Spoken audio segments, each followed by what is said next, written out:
தொடர்ந்து 2 முறை சிபிஐக்கு விசாரணைக்கு போயிருக்காரு. இது வந்து அழுத்தம் கொடுத்து அவரை கூட்டணி கொண்டு வரக்கூடிய முயற்சியா சொல்றாங்க. நீங்க எப்படி பாக்குறீங்க? அது அவரை தான் கேட்கணும். ஏன்னா அவர் தான் சொல்லணும். எதுக்குமே வாயை திறக்க மாட்டேன்னா அப்புறம் என்னத்துக்கு? டப்பிங்கில் மட்டும்தான் பேசுவேன்னா இது என்னது எதுக்கு வாயை தந்து பேசணும்? இப்போ அவர் ஏதாவது வாயை தந்து பேசினா அதை வச்சு நீங்கள் அரசியல் பண்ணுங்க, அதானே உங்கள் வேலை. இவர் வந்து எனக்கு பாஜக தான் அழுத்தம் கொடுக்குது அப்படின்னு சொன்னாங்கன்னா உடனே நீங்கள் என்ன பண்ணுங்க? மக்கள் பிரச்சனைக்கு நீங்கள் வாய் தந்து பேச மாட்டீங்க, உங்கள் சொந்த பிரச்சனைக்கு மட்டும் தான் வாய் தரப்பீங்களா, அதை வச்சு நீங்கள் அரசியல் பண்ணுங்க. அதனால தளபதி விஜய் அமைதியார்கள். இதெல்லாம் தெரிஞ்சு தான் அவர் அரசியலுக்கு வந்திருக்காரு.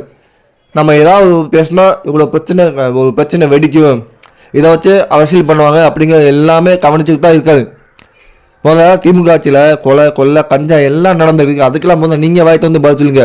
தளபதி விஜய் பற்றி பேச உங்களுக்கு அழுகதையாக இருக்குது.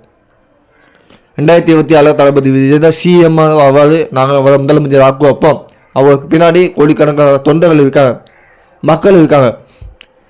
நீங்கள் பார்த்துக்கிட்டே இருங்க. ஒத்த சீட்டுக்காக நீங்கள் முட்டு கொடுக்காதீங்க. முதல்ல நடக்கிற பிரச்சனைகளுக்கு வாய் தந்து நீங்கள் பதில் சொல்லுங்கள்.